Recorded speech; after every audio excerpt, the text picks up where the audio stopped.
Hello, everybody, and welcome to the 18th edition of the BS Podcast. Once again, after last week, took a little bit of a break from bringing in a guest, but this week I have brought in a new guest, someone I've known for over 2 years, soon to be 3 years at this point. Please introduce yourself.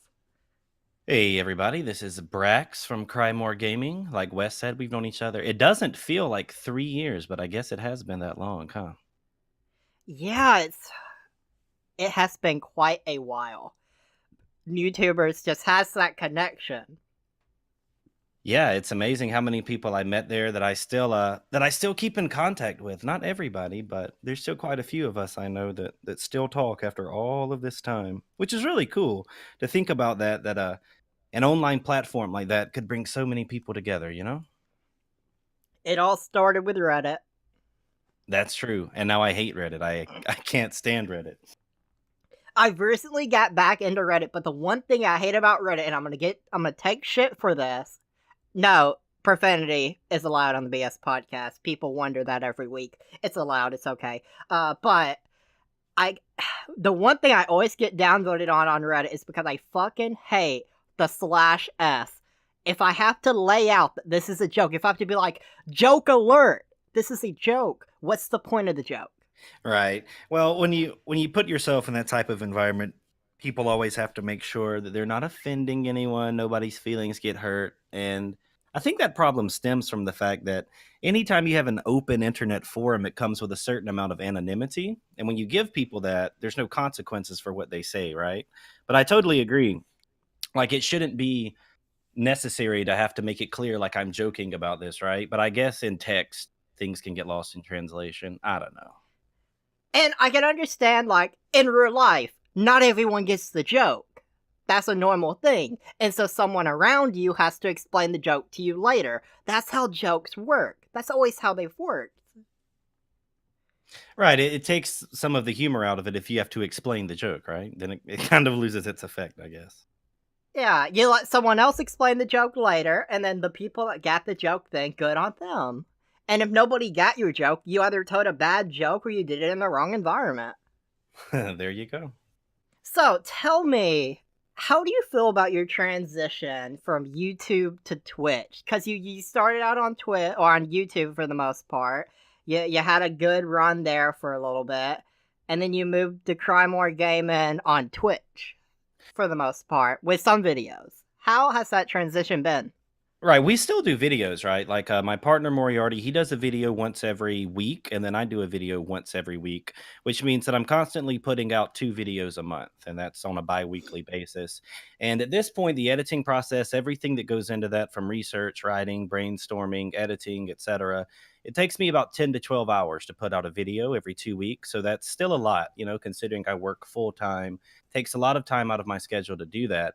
So YouTube is still a really big commitment for me, but Twitch is something that I think I have found more success in an immediate sense. And the reason I say that is if you want me to be honest about it monetarily, right? Twitch is a platform that Absolutely. for me is a lot more creator friendly. They do a lot more things for the creator at a smaller level. And it's a platform that allows viewers, people that want to come and watch your content and be a part of that, it gives them a lot of different ways to do so that YouTube doesn't really offer. And that's why you'll see most YouTubers, like nobody's relying on ad revenue for a living, right? Every successful YouTuber that you'll notice they're also into Patreon, coffee, they're asking for donations in these various ways, support me on this platform, blah blah blah. All these things are outside of YouTube, right?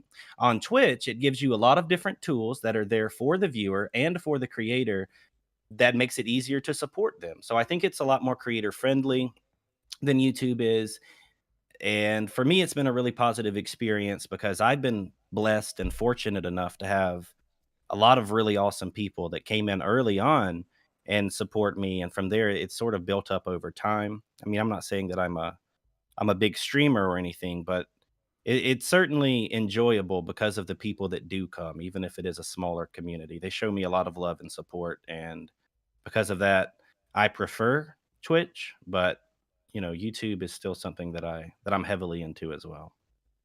Well, I feel misled. I thought when I was bringing you on the podcast that you were bigger than Ninja on Twitch, and I thought I was going to boom to the top of the podcasting world through this podcast. I just feel so misled. Well, I'm sorry, bud. I can't really help you out there.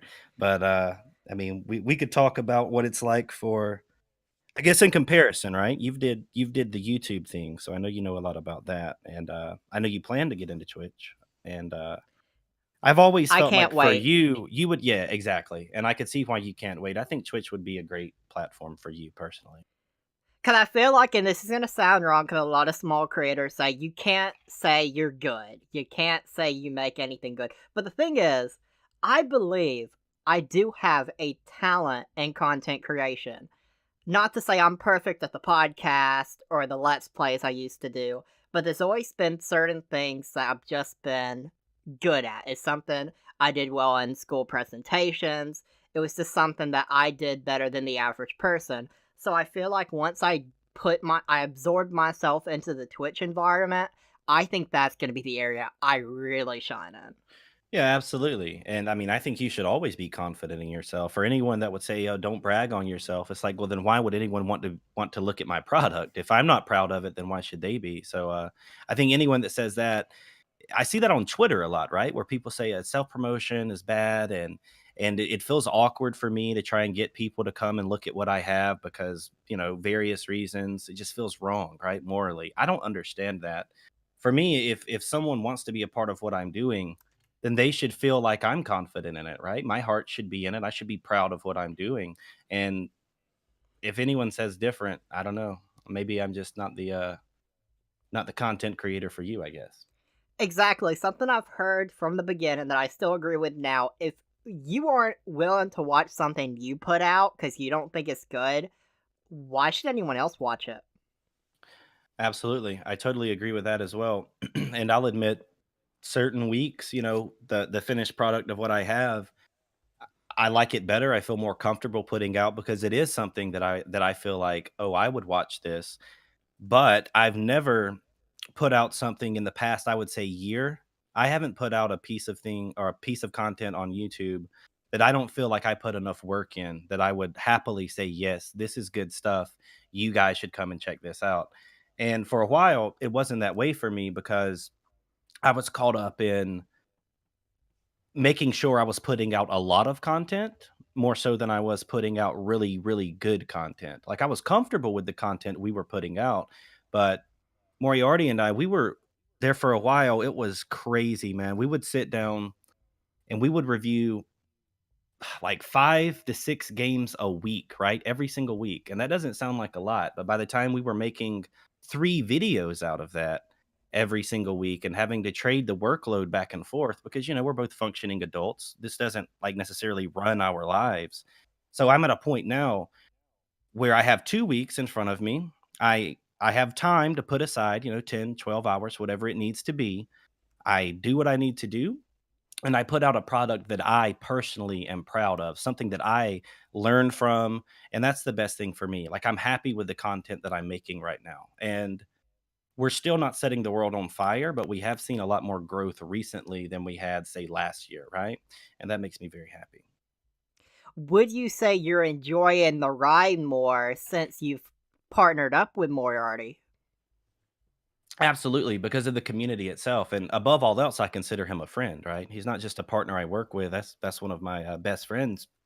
I hope he doesn't hear me say that because I hate him. But but it's it's not just him. Like he and I have built a community together, full of really really good people, and I could list off names right now, but I'm not going to do that because I don't have their permission and stuff. But within our Discord, there's always some people there to play games with. There's always someone to talk to. In the streams, I'm never alone. On the YouTube videos, I can count on, within the first hour, there's going to be several people at 50, 100, whatever, just in those first few minutes that are going to go watch. And for me, that definitely makes the ride a lot more fun and a lot more worthwhile for sure. And a big credit to him for that. He puts a lot of work into what we do as far as the community building, coming up with exciting new ideas to keep people involved. It's always something new. It feels fresh and it always feels exciting. So it's great. Yeah, I feel like one thing CryMor Gaming as a whole has done over the past 3 years, that it's adapted to time. If something isn't catching on, if something isn't going the way you think it should, and there's room to adjust it or just change things up, that's something that's been comfortable doing. It may take a little bit of time, but there's been transitions to new things and new things to help adapt. And I feel like that also really helps. Absolutely. I mean, you're looking at a channel that started out, strictly VR reviews. That was the niche for a really long time, was VR stuff.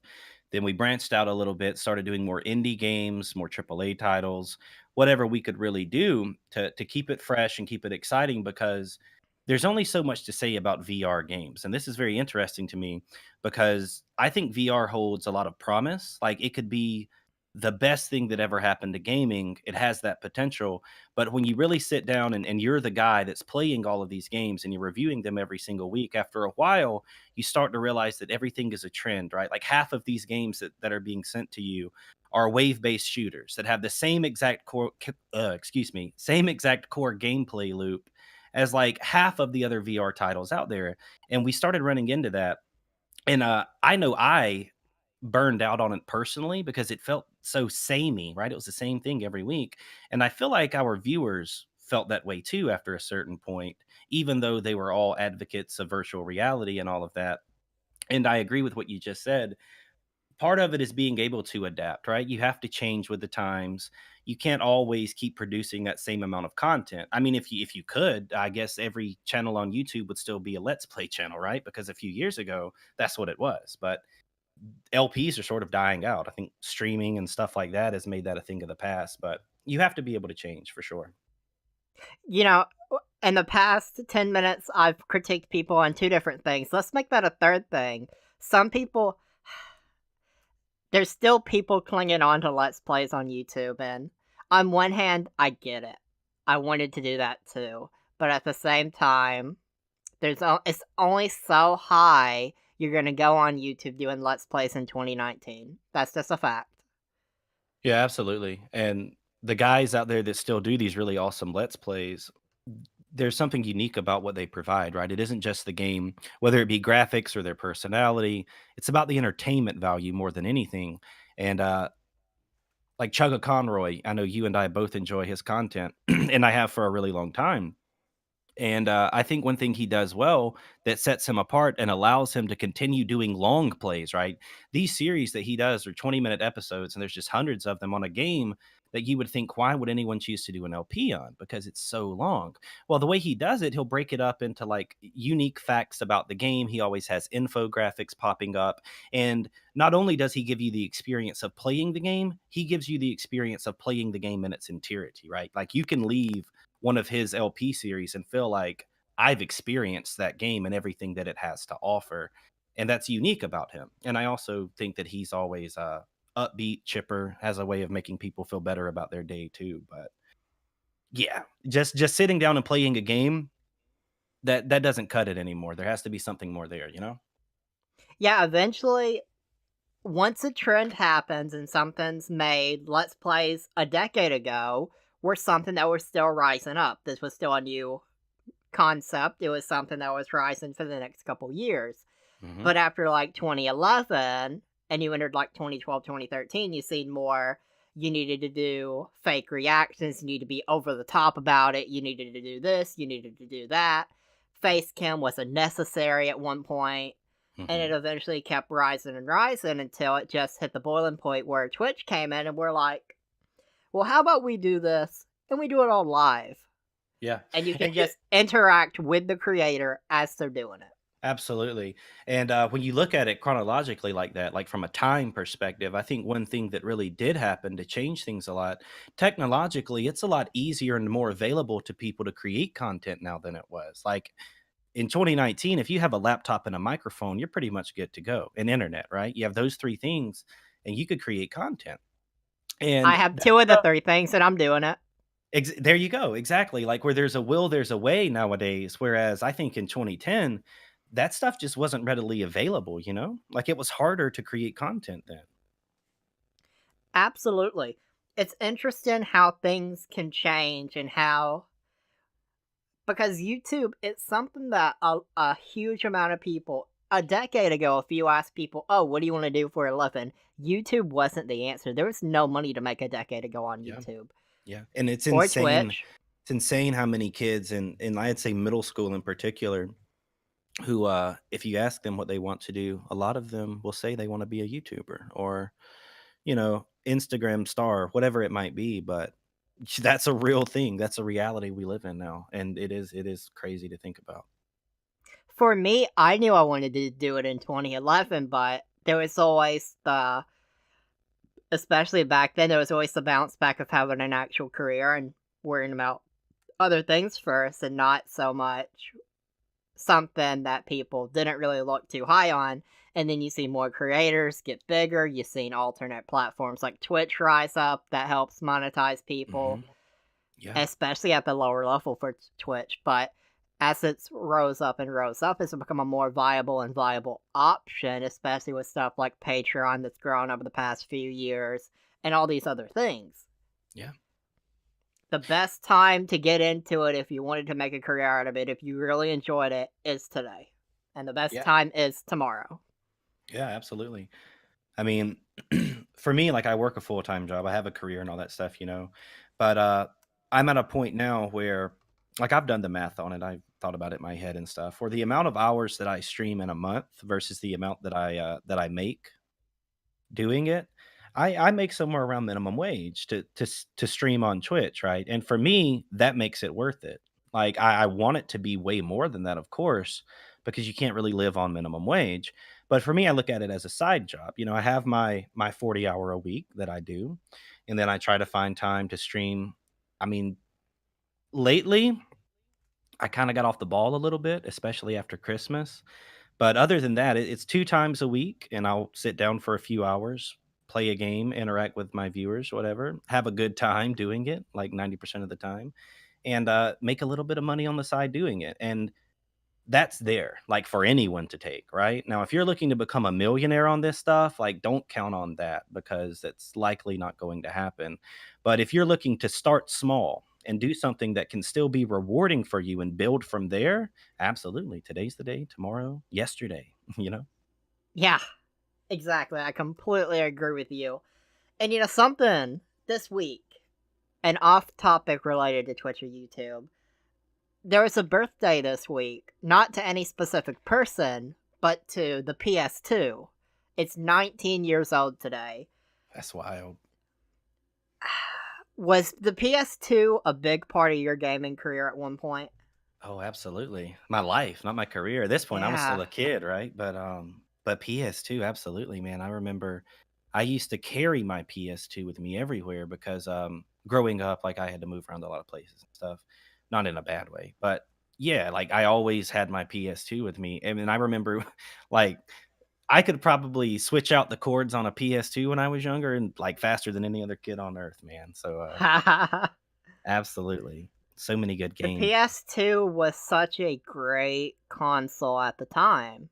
Absolutely. And I've said this to people before. I remember the first time I ever booted up a PS2, Gran Turismo 3 came with it, and they also got Metal Gear Solid 2 with it for Christmas that year. And those 2 games, like in just the first weekend, I remember like the jump from PS1 to PS2 graphically and in terms of gameplay. I've never seen anything else like it. Like the 2 to the 3, that was not as big of a jump as the 1 to the 2. And the 3 to the 4 certainly isn't that big of a jump either. So I remember that and it was mind-blowing. The PlayStation 2 was one hell of a console.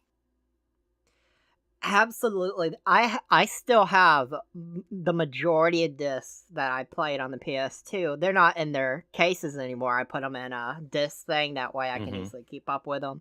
Yeah. But I still have the majority of those games. And if Yeah. you could still play them on an HD TV effectively, which that's the only downside of a PS2 nowadays, to make Right. it work on an HD TV is not Yeah. the easiest thing in the AV world. cables. Yeah. That was the time though. Yeah, yeah, yeah, absolutely. And I still like you, I have many. I think I have 3 physical copies of Final Fantasy X laying around here for some reason. I don't know why. But yeah, the PS2, and it had so many games and it lasted for so long that Yeah. that was the main console I had for over a decade.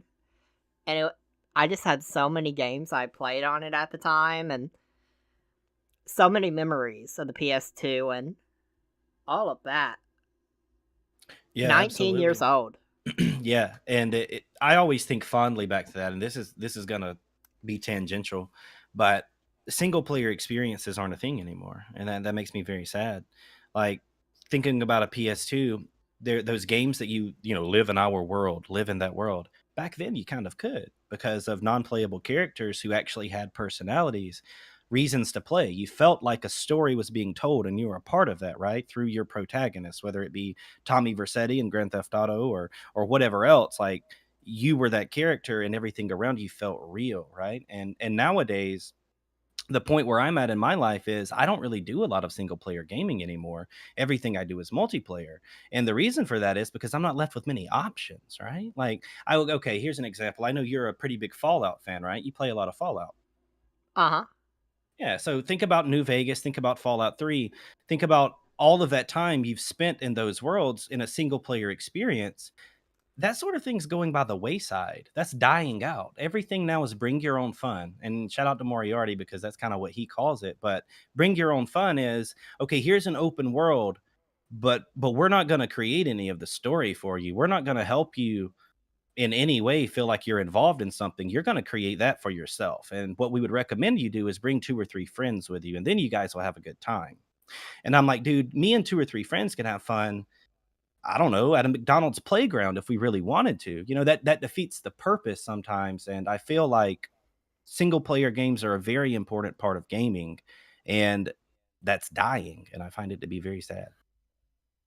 Yeah, I feel like when it comes to single player games, like the biggest ones that I like are Sony exclusive, like examples. I enjoyed Heavy Rain a lot. It wasn't a perfect game, but it was Right. the kind of game I enjoy. Beyond Two Souls, Yeah. Until Dawn. Uh, I don't think this one was exclusive. It might have been exclusive. Was The Last of Us exclusive? I think it Yes, that is. was. Yeah, that's a Sony exclusive, I think. The Last of Us, fantastic game. Oh, yeah, for sure. I enjoyed the Telltale games for all their Hmm. flaws. Like, for me, I never expected games to actually give me a choice. Like, no game actually gives you the full range of choice you really want. People Right. can act like something like, oh, The Witcher 3 or insert this game does, but Yeah. it has its limits. Don't act Yeah. like it doesn't. Yeah. So I Well, always felt that was just kind of at their over critiquing. yeah, at their core, they're still linear experiences, right?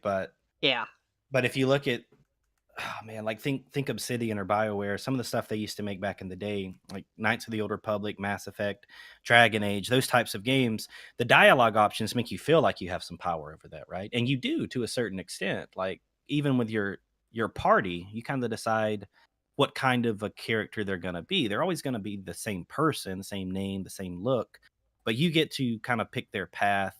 And like that worked well enough for me for a single player exactly. experience to be really, really good, But even though at the end they were linear, there was some freedom there. And now it's all freedom with no linearity. But with no linearity, there's also no fucking story either. Like I don't know. I And could go on all day. for me, the thing I want in a game, I want to be emotionally engaged into this game, and I want you to hook me in. I shouldn't have to hook myself into this game. You should hook Right. me. Yeah. That's the whole point of the game. Yeah. I But absolutely agree. even like on Twitch or YouTube, the most popular games you'll see for the past multiple years is a game like Fortnite, a game like Right. Minecraft, a game like those Right. multiplayer games where it's more freedom and more Yep. just interacting with other people. And for me, that's just not what I want in a game. Well, I'll level with you. Those kinds of games are blowing up and they're getting really big because of Twitch, right? Because of streamers. These are good games to stream. Like I'll tell you right now, I don't really want a riveting single player experience that's going to capture my heart and my mind when I'm on a stream because I don't have time to devote that, right? Like I've got a chat to look at, I've got people to talk to. Like half of you streaming is you running the stream and the other half is you playing a game. And that's where things like Fortnite or battle royales in general, right? Or multiplayer shooters, Sea of Thieves, whatever it might be. Those games are marketed and pitched as something that would do well on Twitch, right? It's something that people can watch and feel like they're a part of without the streamer sitting there quietly for an hour because they are so into this moment in this game that they can't stop paying attention. So for me, certain games are for me to play, like by myself to enjoy and to take in. And then other games are for me to play in front of an audience. And I've learned that the hard way, right? Because I've tried playing games that are story driven and really geared towards just one player. And it's tough. It's tough to get the audience to care about it. And I don't blame them, right? Like I don't think I would sit there and watch someone else play a Final Fantasy game because that's something that I want to do by myself, right? I'm taking that in, and I don't know, I find it boring. I don't know. You have to be someone special and bring something special to the game in order to make it something a viewer could enjoy as well. Right. The streamers nowadays have a direct impact on how successful a game is going to be. And that kind of explains it the best that I could, I think. Absolutely. I mean, even just in the YouTube era, what would Minecraft have been without the support of YouTube? Yeah, yeah, exactly. Minecraft is mind blowing, man. Like the amount of sales and like for how long that game has been at the top. Well, it's not at the top anymore, but it's still there, you know? Like Minecraft I've is fucking timeless, dude. It's crazy. I've played Minecraft a handful of times. I suck at the game. This shouldn't be a surprise to you. Any kind of game like that, of course I suck at. That's Yeah. just a given. I'm awful at games. Most games. Yeah. They When it comes nighttime in Minecraft, I die every time. That's just a given. Unless I just sit somewhere with the door closed if I want to do anything fair enough. fun. Yeah. Yeah, that. Couple of people started up a Minecraft server on our Discord and they Oh, did some incredible stuff with it, castles and everything. But I would get on there and like I don't think there's such thing as being good at Minecraft. I mean there is obviously, but like even if you're not good at it, you could still play it with other people, you know? It's kind of yeah. like bring your own fun thing again. So, going from Minecraft to the Sinking City trailer. Did you watch this trailer? I did take a peep at it. See, for me, I'll go ahead and say I don't think the trailer was super good with the dude that would narrate in it. That Mhm. wasn't the interesting part to me. I was just absorbing the game and Right. seeing how I'd feel about it. I don't know. Something about it, like, I've seen people critique that it doesn't look like the faces display a lot of emotion, but I'm not Mhm. sure I've ever really, that's really been an issue for me in a game. Right. And I like the idea of, okay, we're not going to tell you where to look, where to go to. You got to investigate. You got to figure this out on your own, Uh-huh. and that be how things are. And you deal with the story and you deal with that at your own pace, in your own kind of deal. I could see that being an enjoyable experience that I haven't seen a game of its type really effectively do. And 100%, what man. a, And this seems like a perfect example of one of those games that I wouldn't want to stream, but I would want to play. You know what I mean? Because from what I can tell, this is one of those games that requires you to think. And one thing that I do not enjoy when I'm streaming is having to think about the game that I'm playing. Because the more work that I'm putting into that, the less that I'm putting into the viewers, like being entertaining, having a good time. Because thinking for me feels like work, you know? I don't want my stream to feel like work. So and also, the longer you think, the more in the back of your head you're like, "Oh fuck, I need to figure this out super quick before the viewers start judging me for not being able to figure this out." yeah, well, I don't really care about that stuff so much because I don't know, I guess I'm an asshole, but but that is there, you're right. Like, just for the sake of entertainment value, I'm like, who wants to see me sit here and try to figure this out for 10 minutes? And then you're right, you know, backseat gamers will shout at you, "Why don't you just do this?" And then at that point, it's taking the fun out of it. I don't know. Yeah, Like, that's why when I play a game on stream, it's likely something I've played for 100 hours before already because I can do it like the back of my hand. and you can just enjoy it with the people watching. Exactly. But yeah, I I like to watch 1 or 2 trailers a month, whether it be or, not a month, a week, whether it be for games, for movies, for TV shows, just to give it a chance, just to be like, "Okay, let's see what this is. Would this be something I'd wanna watch or play?" And I feel like The Sinking City, I wanna see how people feel about it once it's released, because I feel like it could be a very interesting game to play. Yeah, I do too. I mean, for me, it looks like a more in-depth, advanced version of what we used to call adventure games back in the day, right? Stuff like Monkey Island and point and clicks is what they were also called back in the day. And that looks kind of like a souped up version, a modern version of that sort of thing, where you have to piece things together in your head. I mean, you're a detective, right? So it looks Yep. it looks pretty neat to me. I like it. If you wanna be a detective, maybe The Sinking City will give you that feel. Yeah, absolutely. And I feel like point and click games, I enjoy point and click games. I like the Telltale games. They're point and click games. That's what they Hmm. are. That's Yeah, absolutely. exactly what they are. Have And you I uh have I you looked at the final season of Walking Dead yet? I have not. I've made it through the first 3 episodes, and Is they're that gonna finish still it. are the when is the next episode actually a release date yet, or I is that I on don't hiatus? know. I don't know. What I do normally, I'll just every month or two, I'll check in, and normally I get an email if they upload a new episode to Steam, and I'll just hop on and check it out. I played the first 3 though, and man, it's good. Like it is good, but not quite as good as the old ones. But I'm still enjoying it. So if you like did you play The Walking Dead like the first couple of seasons or whatever? Yep. Yeah, I think you might like it then, man. I liked all I'm the sitting Telltale here like I games. don't want to spoil anything for you, but I'll just say, yeah, I think you might like it. Yeah, I enjoy all the Telltale games. I get people's critiques on them, and I understand that when it comes to originality, eventually they just kinda did the same thing with each game, but I enjoy that model. That's not something all games do. It's something pretty much only Telltale did, and, what's the game? Life is Strange? Right. They're the only ones that did it, so give me more, 'cause at least you bring something unique to the table. Yeah, Life But is now Strange is Telltale's pretty gone. sweet. Yep. Yeah, I Yeah. agree. I hope I hope the game type that Telltale did doesn't die with Telltale. I hope people adapt and go with it. You I don't don't have think to it make it will. all your games, but you just give us some.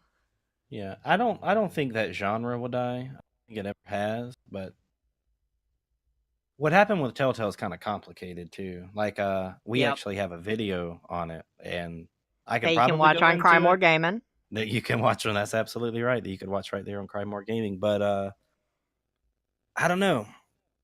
It's unfortunate. It really is. And that's the Yep. thing. The more that I make, like now I do video essays mostly and on a range of topics, right? But inevitably, I end up having to discuss the history of video game companies and how those things actually pan out over time. And sometimes it's just so disheartening, man. Like to see the stipulations that developers are put under by publishers and how marketing becomes an issue, reputations and deadlines, creative freedom, intellectual property rights. Like all of this stuff is happening that, the average Joe who's sitting there eating his pizza that night and he sees a commercial for the newest game coming out, he doesn't understand that, like how much goes into this. This is an actual industry that is full of very crooked people, but also really good people too, who sometimes get abused and put into these awful situations. Like imagine that you're a developer and you make decent money doing it, right? You get paid pretty well, but you're put under like 60-hour work weeks, 80-hour work weeks, especially during crunch time or whatever. And all of these deadlines that you're under, and at some point they lose track of their vision, right? Like why was I doing this? Because the end product isn't something that they originally intended it to be. And in certain instances, like people are fired, man, for things that are completely out of their control, that work for AAA companies and stuff. And it's amazing that the video game industry at this point is just as complex as any other industry in the world. Yep. It is such a complicated mess that it's really unfortunate with when it goes down like it did with Telltale. And it's Mhm. Yeah, And I know there's been some that's gone to like Insomniac or other places, and hopefully everyone that was with Telltale does find their new jobs and enjoy the new jobs. Hopefully still absolutely. within the industry, but you Right. know. But it still proves that these dev teams, these studios, they're mercenaries, because they're forced into being that. Like, yeah, Yep, they'll move on, they'll get more work, but there's no promise of tomorrow. And that has to be a very shitty way to live? absolutely. So I talked about games that I want. What I want in a game is emotionally invested me. So, what is the game that has gotten you the most emotionally invested Like of all time, of all time? Final Fantasy X, without a doubt.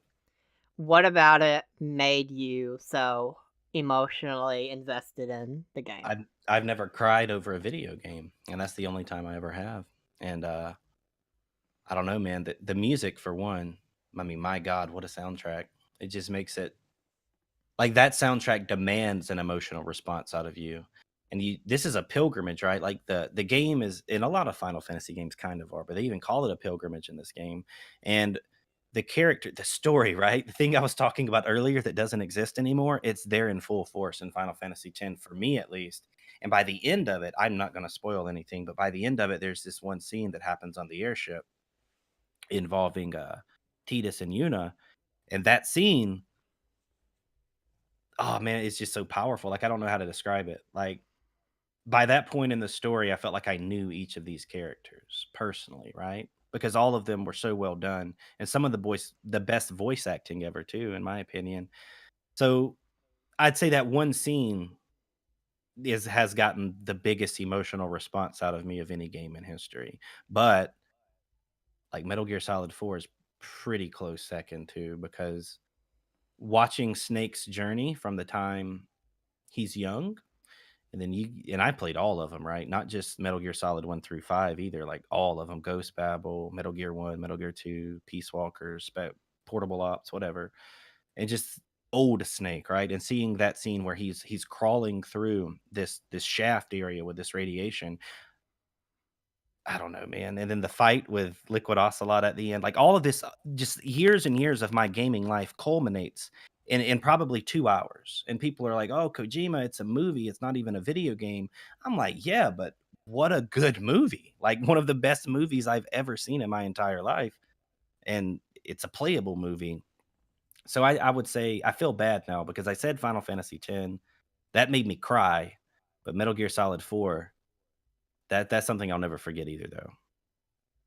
And that's what's so important in a game. Those two games, that's something you're always going to remember. Oh, absolutely. And that's what a game should do. Yeah. That should be the I point of the game. Yeah, do you have anything like that? Do you have a particular game?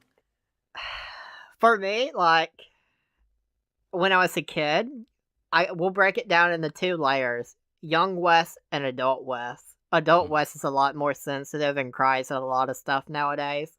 So yeah, we'll talk about that in a moment. But young West, for me, it's like emotionally invested. I don't know. For me, I I don't think I really played the right games when I was Yeah. younger to get me emotionally invested. 'Cause I played a lot of the Dragon Ball Z fighting games. I played RuneScape. That was a game I always played a lot. Yeah. And I mean, you could say I was emotionally attached to RuneScape. I cared a lot about my character in RuneScape, but that wasn't really, that was because I put so many hours into it. Right. It Not, wasn't like a narrative driven experience. yeah. But I feel like Adult West, I love all these story driven games that I brought up earlier, like Heavy Rain, Beyond Two Souls, The Walking Dead, and all the Telltale games. And when it comes to games that have made me cry, The Walking Dead Season 1, how that ended. Oh yeah, absolutely. I mean, The beginning, the beginning of The Last of Us. yeah, Clementine and Lee, that's up there on my list too. Top 10 probably. That's a video game bond that you don't get every day. Absolutely, I agree. That's just one of those special things that you Yeah. don't see all the time, and that's what really made it so Yeah, man. special.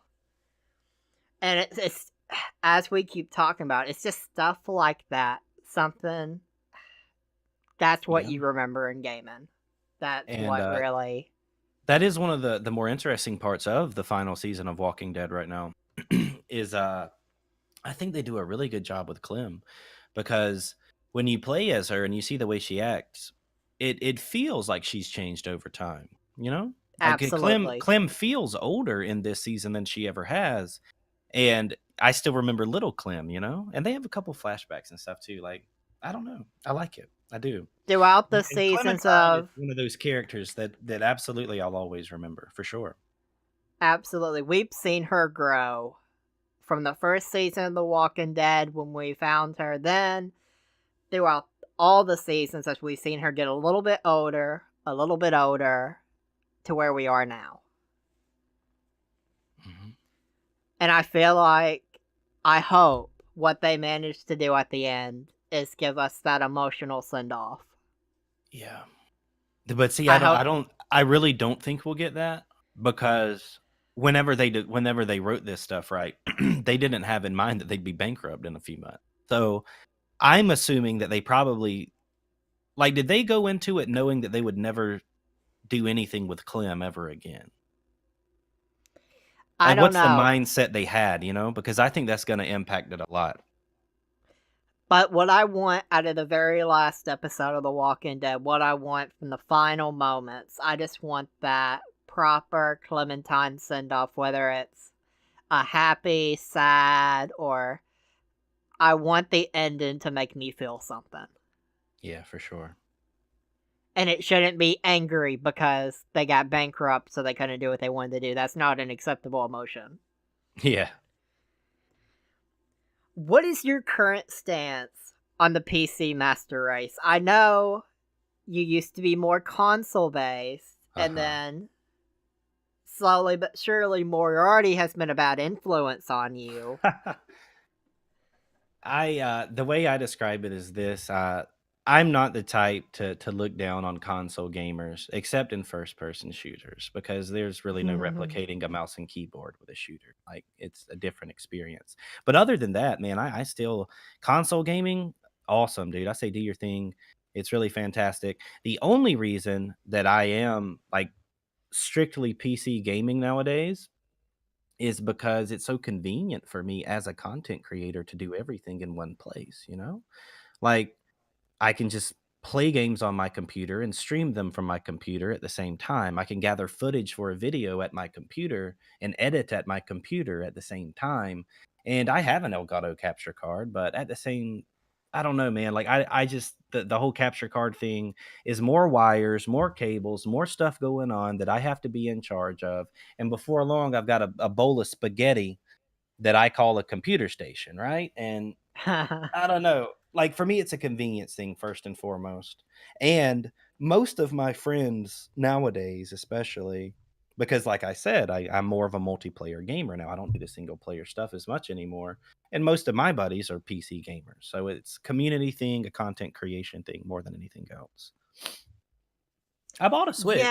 I bought a Switch. And then I sold it like 4 or 5 months later because the library. Like, I'm very disappointed with what Nintendo has there, and the primary reason I bought a Nintendo Switch, probably the only reason, was for Pokemon, and, you know, Smash is cool too. I plan to play Smash with friends, but when they announced the Pokemon Let's Go thing, that left a pretty sour taste in my mouth.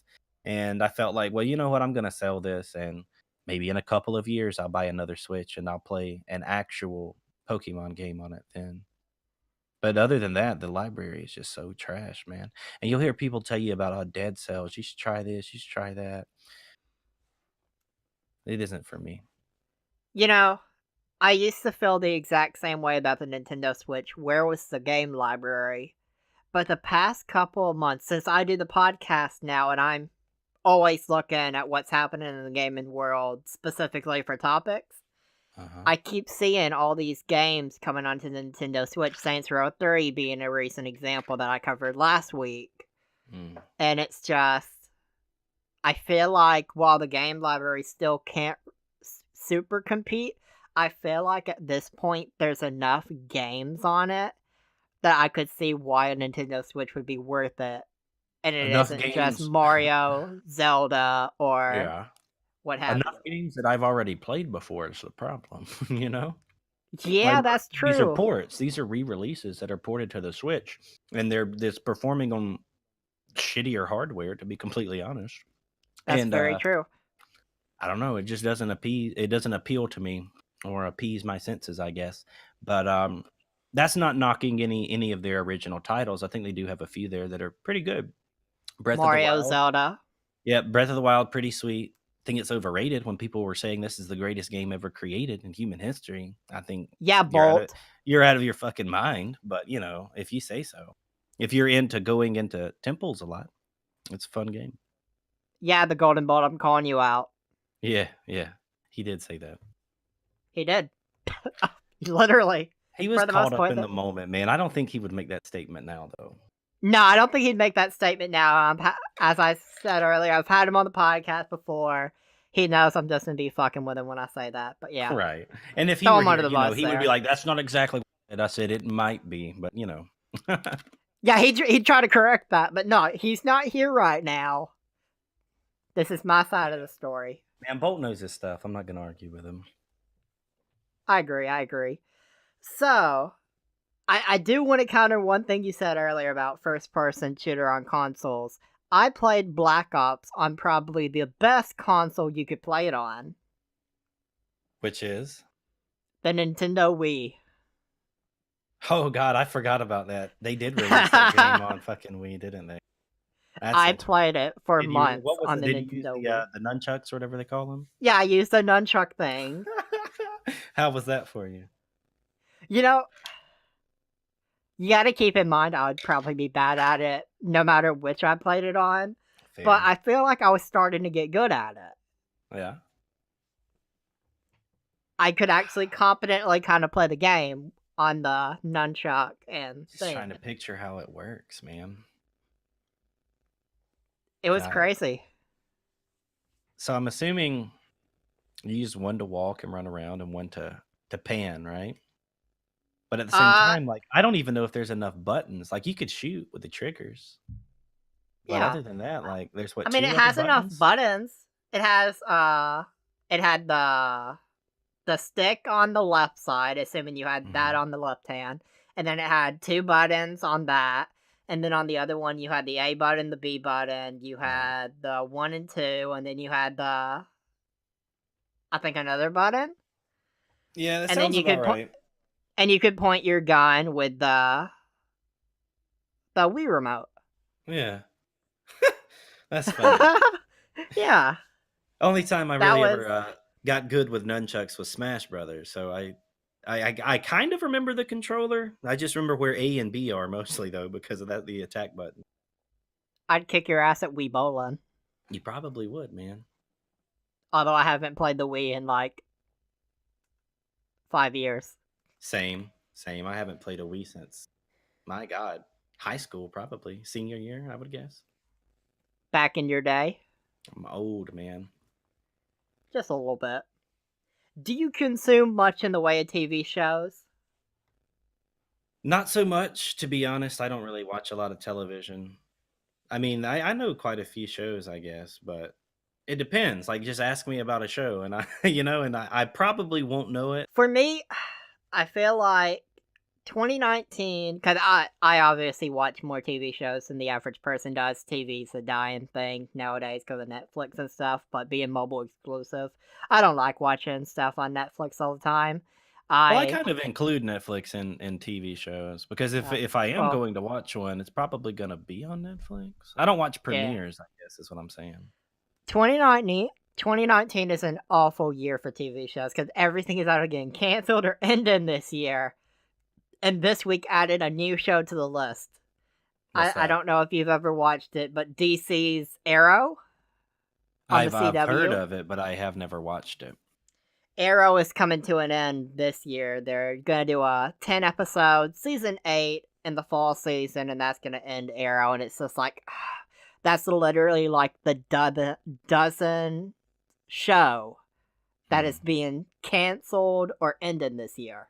It's ridiculous. You have The Big Bang Theory, you got iZombie, Z Nation's done, Killjoys is done. What else is on that list?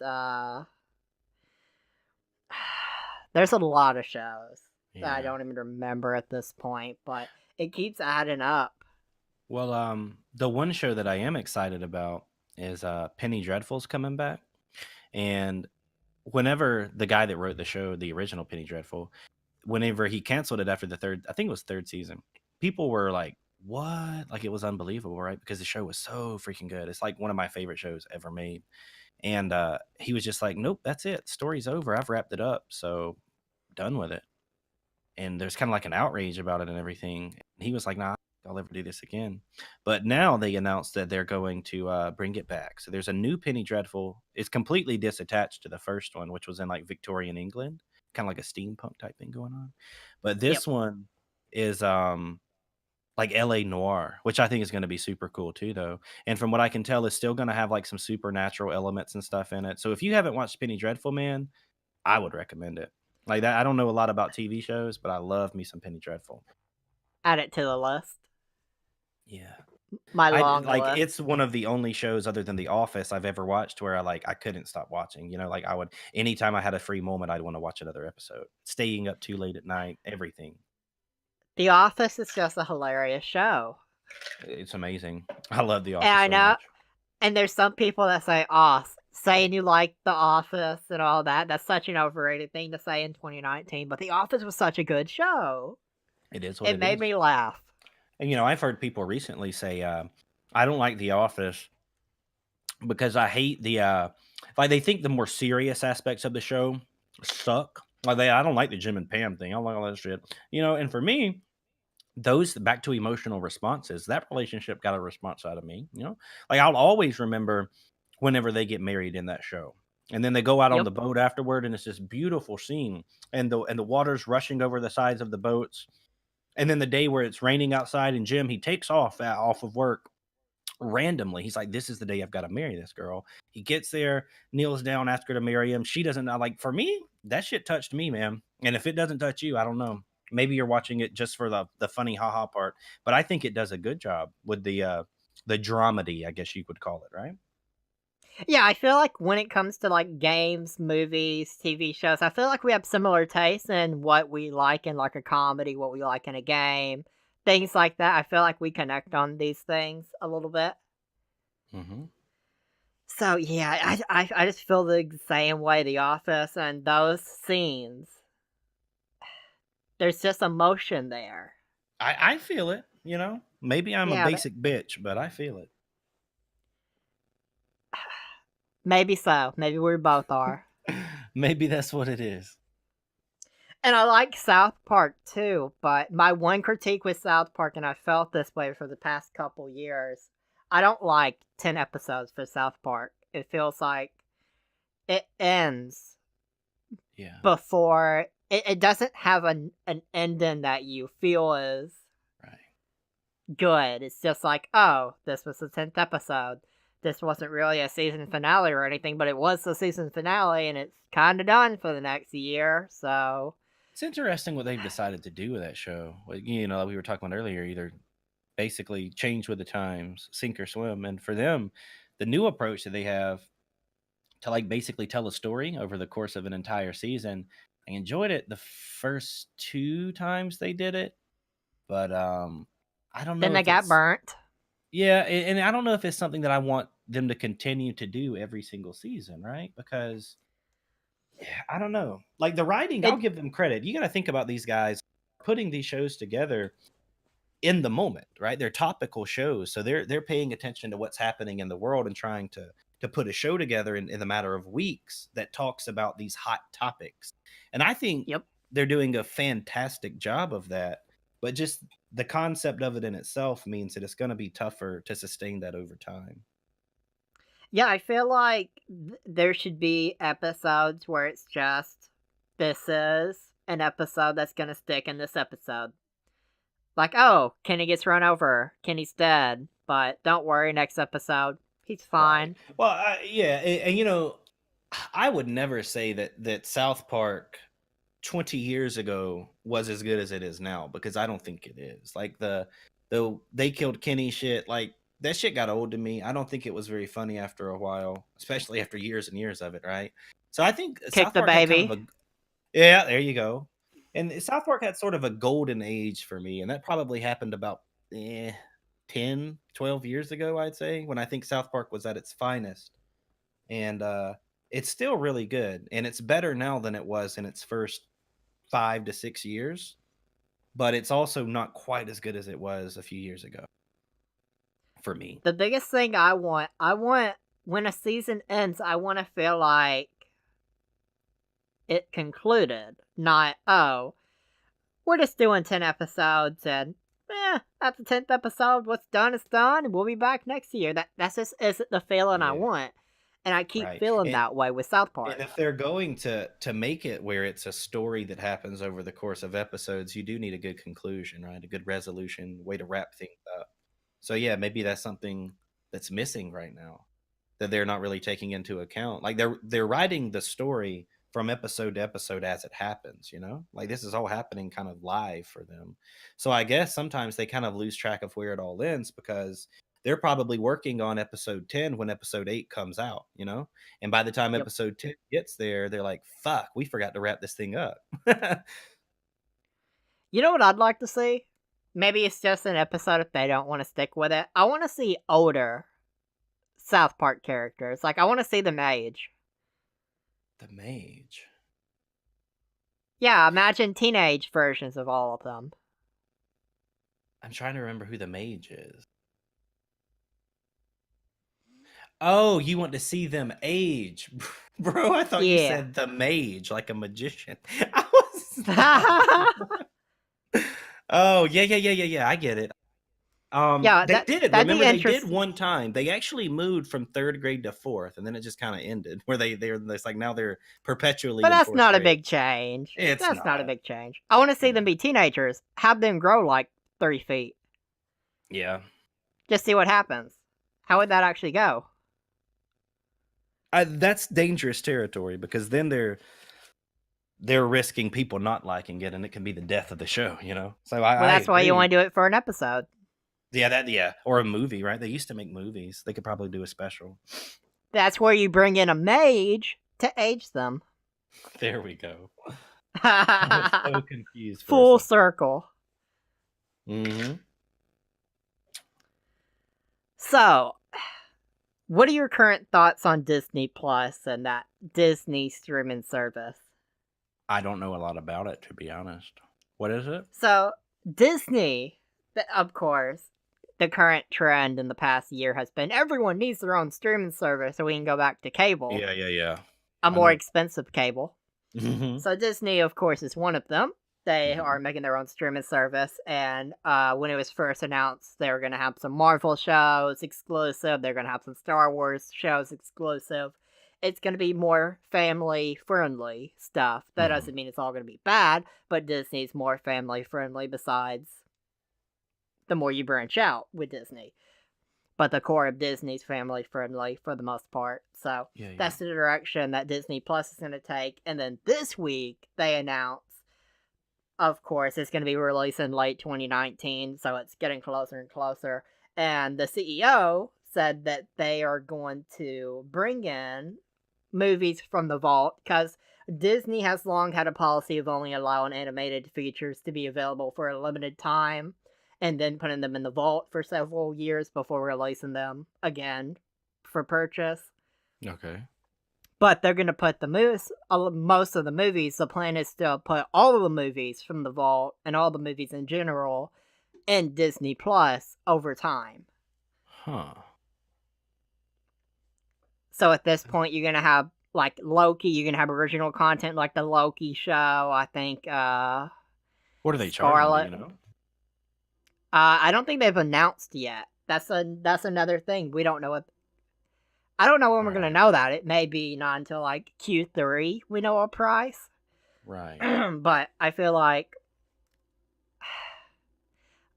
my household will definitely have to have Disney Plus because it was said that the Marvel shows with Loki and such will be canon to the cinematic universe. So Hmm. for me, as someone that wants to make sure I'm all in on the Marvel Cinematic Universe, there's an obligation to watch. That's But interesting. I mean, for me, I guess that that wouldn't appeal as much, but you know, the way I think of it, if I had a kid, I would definitely go for it because I'm assuming the vault would have, all the movies I watched growing up. I could share it with them. yep. Yeah, that's I feel like that's the big appeal for Disney Plus is to kids. Yeah.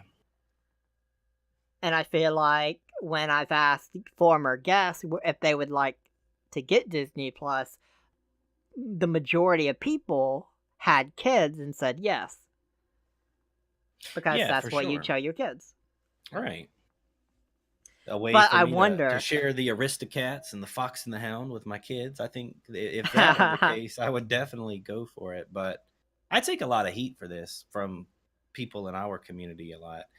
I don't get into the superhero stuff like the Marvel, the DC, none of it. Like I don't watch the movies, I don't watch the shows, and I made the mistake of saying out loud that the reason I don't like those shows is because I feel like they are geared towards kids. Like, but then they market it as if it's for adults too. And like, let me think. I watched Venom because my girlfriend wanted to see Venom. And I think it's a good example of what I'm getting at here, where that movie isn't really geared towards adults or children for me. Like I don't get it, man. I just don't understand the superhero stuff and the appeal of it. At least not on the scale that it's at, where it's like every single month there's a new one coming out. And nowadays the movies are like this compilation of superheroes too, right? Like it may be called Iron Man, but if it comes out in 2019, it's going to have at least three or four other superheroes in it too, where it's like these mega teams, and I don't get it. I can't get into it. And people throw to go ahead, tell me I'm an idiot because everyone else does too. They're like, "Oh fuck you, you have no imagination. You're just lame. Why are you trying to take the fun out of this for me?" But it's just something I personally don't find interesting. I don't know. I don't blame you. I mean, as I say about everything, not everything is for everyone.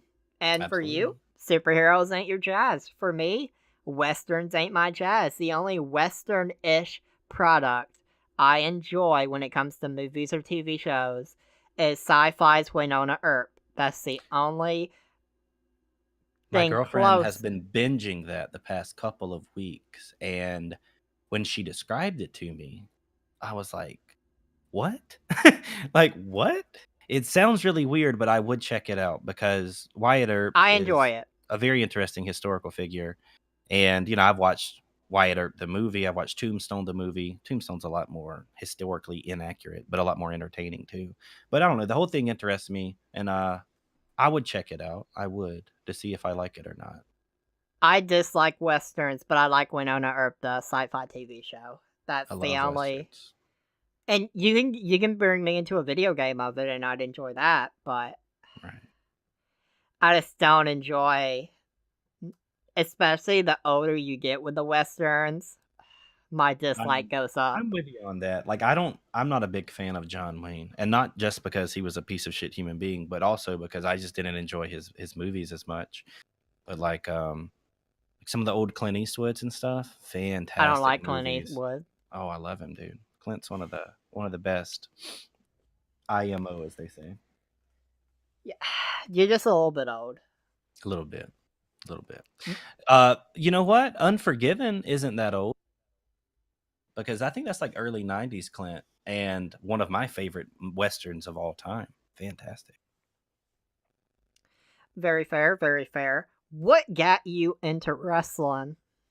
What got me into wrestling? That's a heck of a question. I was surrounded by it at a young age. I remember like my dad and his friends, which I think about it at the time, my dad probably not much older than I am now, and that's weird to think about, but he would have probably Ha! been in his late 20s and I would have been, a wee little boy. probably 6, 7, 8 years old, and they would all chip in for pay-per-views. There was no WWE Network, but WCW pay-per-views even, and they would all, they would all meet up at our house, and we might have snacks, hors d'oeuvres, a few beers, whatever, for my dad and his friends, and they would all just pay like $10 a piece to get the big pay-per-view because it would be like 50 or $60 to order it, and that environment was always really fun to me because my dad's friends, they might have their sons over too, and if you put two little or three little boys in front of a TV with wrestling on it, what are they going to start doing? Wrestling, right? So we would Yep. be all throwing each other around in the floor pretending we were them, and really great moments like that, and I fell in love with it because of that.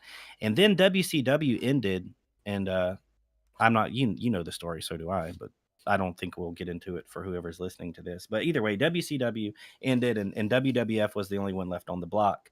And because of that, I started getting more into it. And this was during about the time that Triple H and D-Generation X with Road Dogg, X-Pac, all them, like that era, right? Rikishi, the original old Kurt Angle, uh, Undertaker was kind of in and out, just the older type stuff. Hardy Boys were blowing up at the time, so were the Yep. Dudleys, and we created this tradition kind of by accident. But back then, SmackDown, which was still a relatively new television show, like I remember SmackDown the first episode ever, but we had this tradition where every Thursday night we would go out to eat at this same restaurant. It was a seafood restaurant, and my God, it was so good and delicious. And my dad would eat way too much that one night of the week, just to enjoy himself. We'd come home, and on UPN channel 44, where I lived, every Thursday night at 8 o'clock, SmackDown came on, and it was something that me and my dad did like almost religiously. Go out to eat Thursday night, come home, watch wrestling from 8 to 10, then it's time to go to sleep. And it was a bonding thing, very special for me, and I fell in love with it because of that too. And I guess like my dad always liked wrestling, and he doesn't like it as much anymore, which I understand. But it was kind of a family thing for us, a bonding thing. And then the video games were a big part of my life too, because the video games used to be surprisingly good, like really, really good. Like the SmackDown games were awesome, and then the SmackDown versus Raw stuff was good until they got rid of General Manager. So wrestling's always just surrounded me, whether it be gaming, family, it's just kind of a tradition, and I've always enjoyed it. And as I got older, I started caring more about like the business side of it for some reason. How are they going to book this? What are they thinking? How are they going to tell this story? And for a lot of people that might be listening to this, you could be one of those people that think, what kind of grown man watches wrestling that's fake? Well, let me be clear. I don't think anyone over the age of like 6 thinks that wrestling is real. That's not why we watch it. We Wait, wait, watch wait, it. wait, wait, wait, wait. Wrestling isn't real? Yeah, exactly. That's even a meme, right? It's a meme now where if you say that, people that actually watch wrestling being, oh, what is it? The S on Reddit, you would have to put an S right there. That way Yeah. people would know that you were being sarcastic. But that's not why we watch it, right? We watch it for the storytelling. And certain people that work for WWE or whatever company are really good at telling a story inside of the ring. Other people are really good at telling a story outside of the ring. And some people are good at both. And that's kind of why I watch it, to see like who do they think has the stuff, right? And do they have the stuff? What's my opinion on it? And it keeps me interested in it. So I understand the E in WWE being about entertainment, because that's why adults watch. For me, I feel like every year I'm slowly drifting away from I really enjoy some of what WWE does, but ever since I started watching New Japan, Yeah. my New Japan values, puts a way more exciting product on inside of, to me. and that's what I value. Right. And WWE rarely does that. Right. And so New Japan really hurts my enjoyment of WWE, and I don't want to get too into it. I know not a lot of wrestling fans here, but man, that just really, I'm still working through that, trying to find the balance. I get it. And I mean, for me, like WWE is so much different than it was even 10 years ago, as far as just like this imaginary fourth wall or whatever about it being fake. Like I saw earlier a report of Ronda Rousey And for those of you who don't know, the UFC star Ronda Rousey's in WWE now, and she is the champion. And she's basically they're turning her heel, right? And I saw that where I don't know if this is real or not, right? But apparently she was saying like none of these bitches can beat me. I'm a real fighter, et cetera, et cetera. And WWE is pushing that as part of their storyline, right? Like that's not really how she feels, but they're pushing it in that way, and they're okay with that sort of thing surfacing online because they think it's good for the entertainment value. Whereas a decade ago, I don't think WWE would have allowed that kind of talk about their company, right? They would think it would be bad for public image. So they've shifted away from, yeah, we all know it's fake, to embracing the fact that it's fake and trying to sell that as a product. I don't like that. Like with Rousey recently saying like, "Oh, this is all fake. I'm not gonna do what I'm told. I'm gonna do my own thing. I'm gonna blah blah blah. This wrestling's fake. All that jazz." And WWE is like cool with her saying that, right? Like, I don't think 10 years ago they would have. And I was so excited for them to main event WrestleMania, but right now, I don't care about the match. I don't care about the feud. Ronda Rousey is awful on the mic, 1000%. I've Yeah, I not agree. enjoyed any Ronda Rousey promo. Yep. That's the outside of the ring part that I was talking about. And Yep, she does not check both boxes for me either. nope. She was surprisingly better than we thought she'd be in the ring. Give her all the credit in the world Oh on yeah. that. Yeah. But on the microphone and promos, nope. Yeah. Doesn't It do it for me. doesn't do it for me either. Very few of So, them do nowadays, but yeah, that's very true. Like, selling in WWE is also a lost art. yeah, it is. And tag team competition, apparently. That's why the Revival make a fuss. Yeah. Yeah, they're good, man. They can tell a story. And telling a story as a tag team is different than doing it by yourself. They're really good at it. Like I used to watch them in NXT and I was thinking like, they don't really have the look. Like they don't look like the part, they look kind of like old school wrestlers, which is cool. But just watching them, I was like, damn, these guys, I'm watching right now, and that's rare for me to sit down and watch a couple of guys in the ring keep me invested in what's happening and what's going on. Because again, like they're not there to hurt each other. They're there to tell you a story physically by using their bodies. And I think that the Yep. revival is one of the rare exceptions that are still really, really good at that. The Revival is one of the best tag teams in the planet. Yeah. They get And my that's vote. kudos to them. Absolutely. And I'm glad that people like Triple H look after him, Like they're doing pretty well right now. And it's refreshing to It see them getting a little backing. and it's interesting how for the fans of wrestling, it went from people saying Triple H buried everyone under Vince's booking to now he runs NXT, and now Right. And now it's they're saying just the not that way opposite. at all. Yeah. Exactly. And now everybody praises him. And the people they'll say, "Oh, he buried this one, he buried that one." I'm like, the man hasn't won WrestleMania. He's what, like 2-13 at WrestleMania? Like he puts people over every Yep. fucking year. Like what more can he do? If if Triple H were to wrestle at WrestleMania this year, regardless of who the opponent is, he's losing. Yeah. Well, I don't know about this year now. Because if it's Batista, I think he'll win that. You think Batista would lose? I think so because of Batista's history with the company, but I don't know because Triple H likes to. I don't know. I, I know a lot of people aren't excited for that match, but I really can't wait for Batista to step foot in the ring again. I used to be a big fan. I did. I used to like Batista a lot. When I still remember when he quit in the wheelchair on the Raw like 8 years ago. yeah, 8 years. Damn, doesn't Yeah. feel that long. Actually, that'd probably be 9 years ago. I think It's it was wild, man. 2010. Yeah, makes sense though because now that I think about it, I think the year he went to WrestleMania and won the championship was like 04. That's a long time ago. Uh huh. That's crazy, man. I am old. And just think about Orton. Think of how young Orton is, considering he's been with the company on SmackDown or Raw since 2002, and he's still only like 37 Yeah, ish. yeah. But even he's starting to look older now. Like I've noticed it the past couple of years. But that is That's wild. true. But it's because he got a really young start too, though, you know? Randy was out The there doing youngest it. champ. Yep, ever. He was out there doing it at a very young age, at a high level too, which is impressive. Now, of course, you know, he's an Orton, so not everybody gets that opportunity, but I think he did well with it, aside from his personal issues that I've heard about. But I think he's getting better with age. I think young Orton was the problem. I think current Orton isn't that problem. Yeah, I think he's all right. Yeah, he's matured. Yep. What would you do in the case of a zombie apocalypse? What would be your first steps? What would your goals be?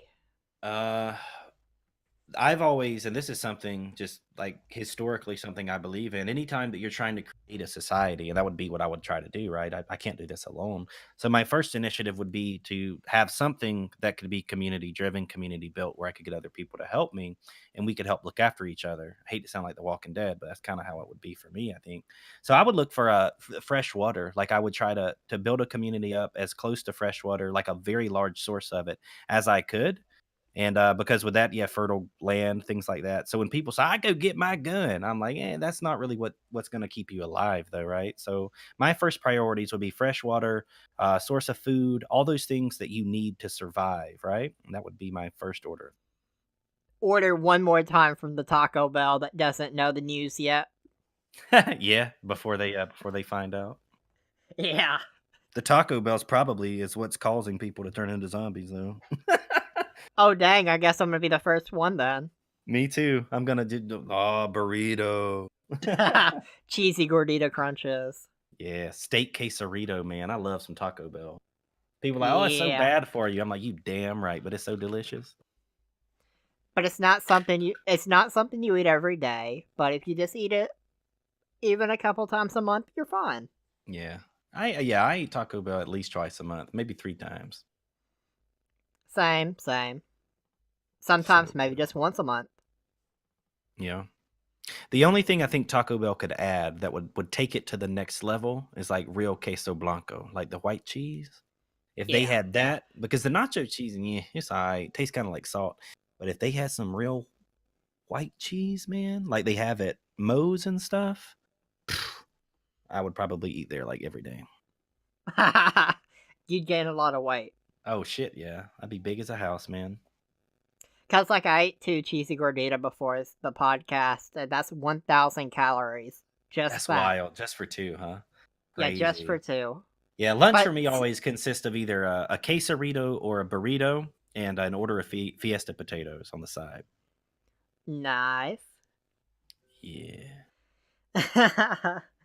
So yeah, in the case of a zombie apocalypse, guys, I feel like the place you don't want to go to a store immediately. That's what everyone's gonna do. Yeah.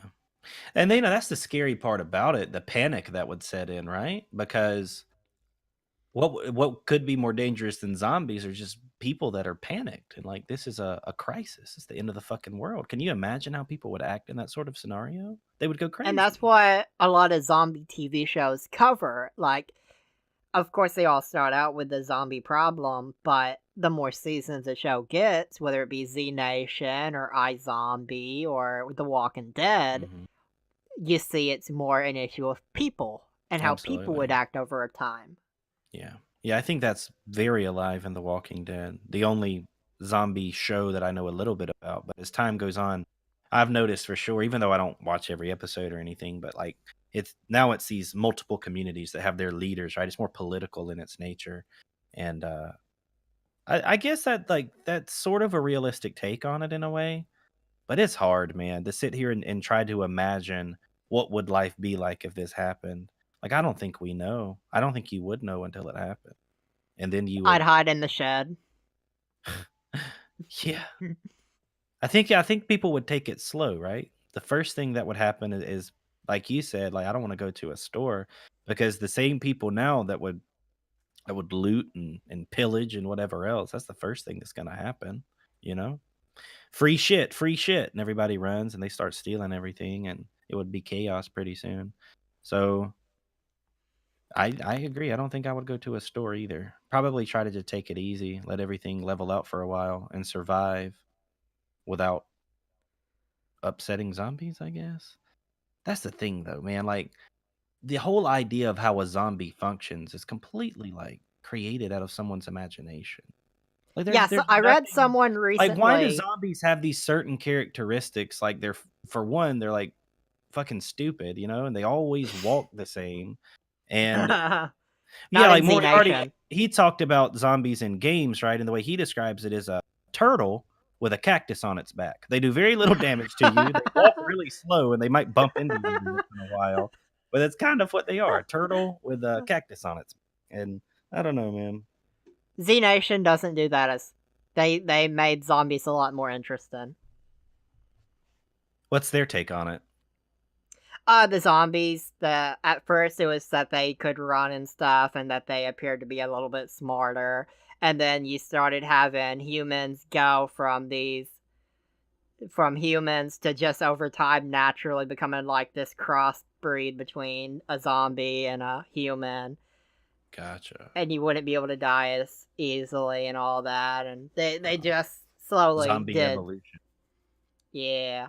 But scientifically, on a real side, I've seen people say the realistic version of a zombie is they're gonna decay and it's a problem that ends after like a year Well, you or know that I two. think I think without an imagination, you can't believe in zombies because you have to believe in immortality. You know, like these things never die. I mean, I guess they die, but then they turn, and then you kill them again. I don't know. Like you know, you just have to run with it. I think to enjoy it, and if you're not willing to do that, like I kind of like, and I'm a historian too. Little known fact, but I don't like when people do that, when they try to suck the fun out of stuff. Like, I've been around a lot of people, my colleagues in the past, where you know the old lady or the person that can watch a movie and say, "That's not how it really happened." I don't like those sort of.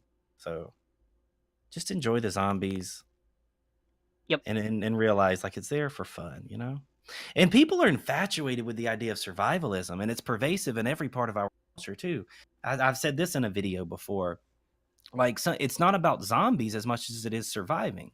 Battle royale games are about surviving. A lot of video games are survival games. These TV shows about zombies aren't about a zombie apocalypse, it's about survival. People being put in a situation where they'll have to kill each other in order to keep living, right? The same thing that you see in Roman culture with the gladiators and the Colosseums. And I don't know. There's something about us deep down as humans that we enjoy a competition to survive. And I think that's why those shows are so successful. Absolutely. I'd agree 100%. So going from zombie apocalypse to a real life apocalypse, there's only one surviving blockbuster left on the planet Earth. According to the Australian Associated Press, the blockbuster located in the Perth suburb of Morley has finally succumbed to the tide of competition from video streaming services and notified customers that it will be closing its doors by the end of the month. The last remaining blockbuster brick and mortar store is on Earth is located in Bend, Oregon, and it's turned its rarefied status into a benefit, attracting tourists and selling its own signature craft beer. Wow. Leave it to Australia to be the place, man. And you know, But there's still one. There's still one in in Oregon. The Oregon, United right? States In got the Oregon. last one. We have the Yeah. last blockbuster. They should You turn know, it. No, you know, you could really turn that place into a museum and make, I really loved Blockbuster as a kid. yeah. It, and it hurts me that there's only one left, and eventually it will close. Yeah. Going Blockbuster to will not last forever. going to the movie rental places always has a soft spot in my heart too because of video games again, right?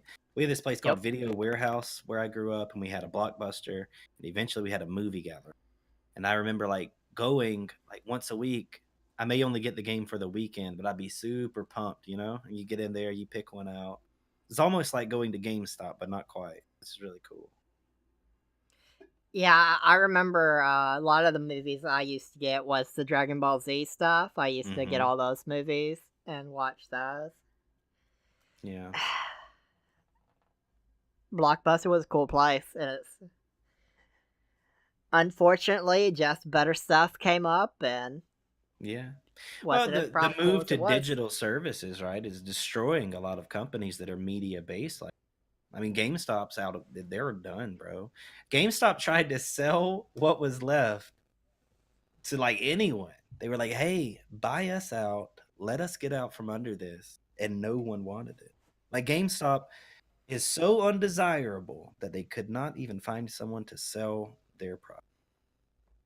And that's pretty sad. It is. It's crazy. And that's why that was kind of the inspiration for the video I did on physical versus digital copies, like looking at the pros and cons of each. And at the end of the day, unless you're a collector, unless you like having a physical collection to show off to your buddies or have a bunch of games on a shelf to take pictures of and be like, "Hey, look at me, I'm the king nerd, right? I'm the gamer guy." Unless you're into that, then there's really no reason to even have physical copies anymore because digitally everything's so much more convenient. Yep. But the problem is now you have so many digital marketplaces, right? Like if you look at film and television, how many? I mean, you said Disney Plus. How many platforms do people have? Netflix, Hulu, Amazon Amazon Video. Prime, There you go. Disney Plus is becoming a thing. You know, the list goes on. I'm not big into film and HBO television. Go. There you go. I'm sure you know all of them, right? And then if you look at the same thing with video games, Steam, Uplay, Origin, Epic Games Store, um, BattleNet, there's just a multitude of different things that you need for all of these different digital markets, which is an unforeseen consequence of everybody going digital because it makes more sense. It's more convenient. And I'm like, yeah, until you have so many different stores, right, with different rules and different protocols and different user interfaces, then it gets annoying too. Sometimes I just want to go And to Blockbuster, you know? and what happens? What will happen when Steam eventually goes under? What happens when Valve goes under and the service is done? I don't necessarily see Steam or Valve ever go under, but there's definitely a lot more competition now. And it all stems down to most of it, at least, to developers and the deals that they're getting cut, right? Like, do you want to put in a lot of time onto your game and then sell it to Steam, who's going to take a lot of fucking money from you, like a way bigger cut than, say, Epic is giving creators right now? Like, Epic is making a lot of moves to get people to agree, like, okay, I'll put my game on your store because you're not stealing money from me. So I think that's going to become more prevalent over time, and have to they're going to have to keep up. Like we said earlier, you have to But change, right? something I've heard, I don't know if it's true or not, but what I've heard from multiple people, the Epic Games and the deal they're making where they're not taking as much, they're struggling with money because they're not making enough what Steam does, and what Steam does was just keep everything running and make a profit.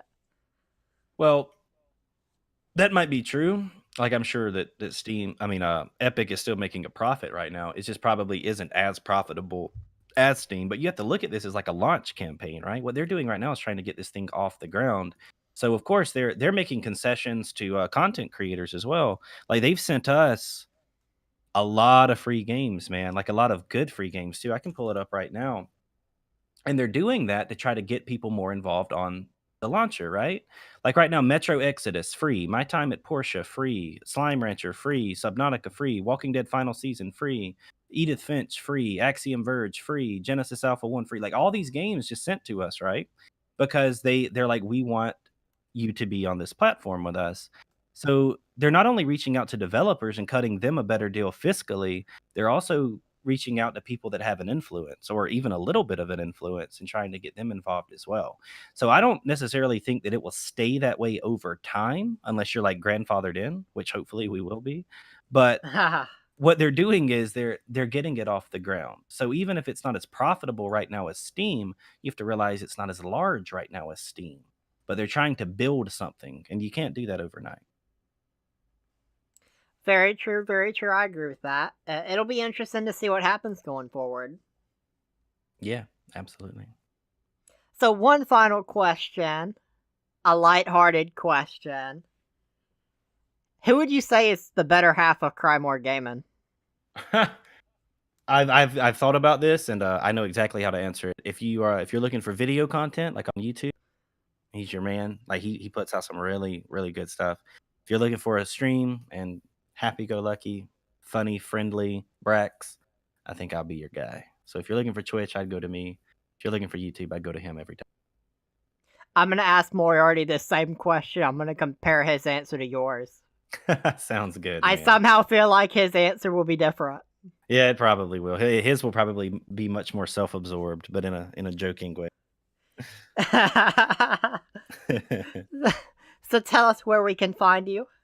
You can CryMor Gaming, CryMor Gaming. You can find us on YouTube, Twitch. Really, you could just Google it. It brings up all of our stuff. CryMorGaming.tv, I believe, is the URL for our website, and it has everything there. But other than that, you can find me personally on Twitter at BraxCMG, BRAXCMG. And I'm always open to talk to whoever.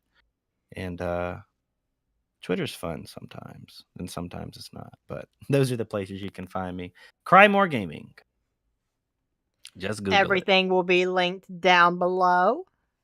I hope everyone has enjoyed this episode. I've enjoyed this episode a lot. Yeah, I did too, man. It was a lot of fun. I was excited about it, and it was everything that I dreamed it would be. So thank you for having me on. I appreciated it. Well, everybody, make sure to leave a like on this podcast. Make sure to subscribe if you want to see the next one.